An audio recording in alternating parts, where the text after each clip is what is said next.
polja Skandarskoga, baš im grude mjesta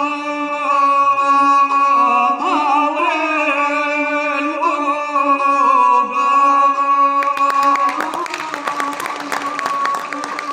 Pa je šalje preko male sije i pitome zemlje Metohije, u lijepu Varoš Đakoviću, u odanu vojnu jedinicu, a na ruke njego prvo tiču komandantu hrabrom Vešoviću.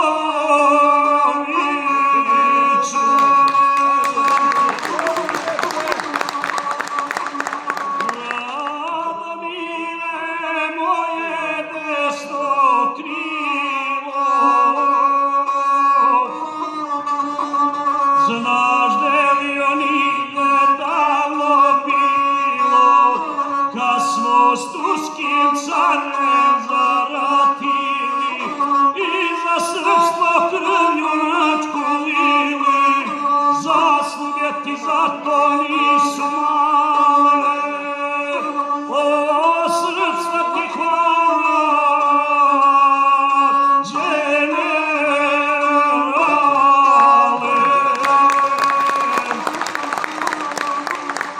Sad te molim, Radomire, sine,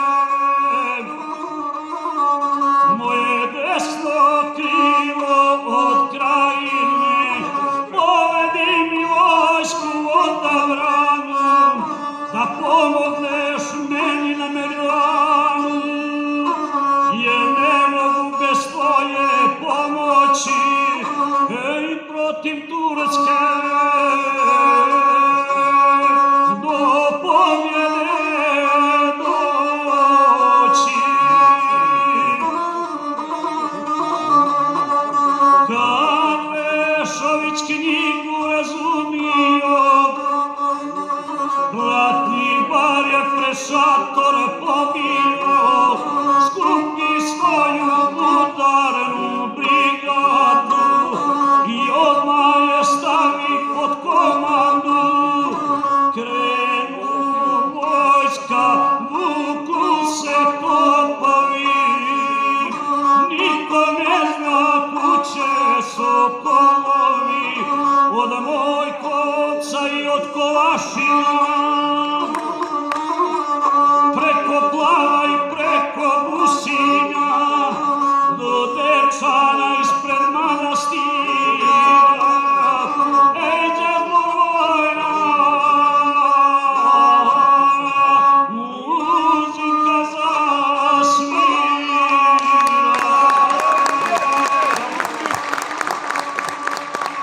Kad uhote Biše i Kastrate susretoše mnoge komandante, tu mu veče Vukotiću Janko, dobro loša Radomire, brate, nek te sreća i junaštvo prate, crnogorski vrsni general.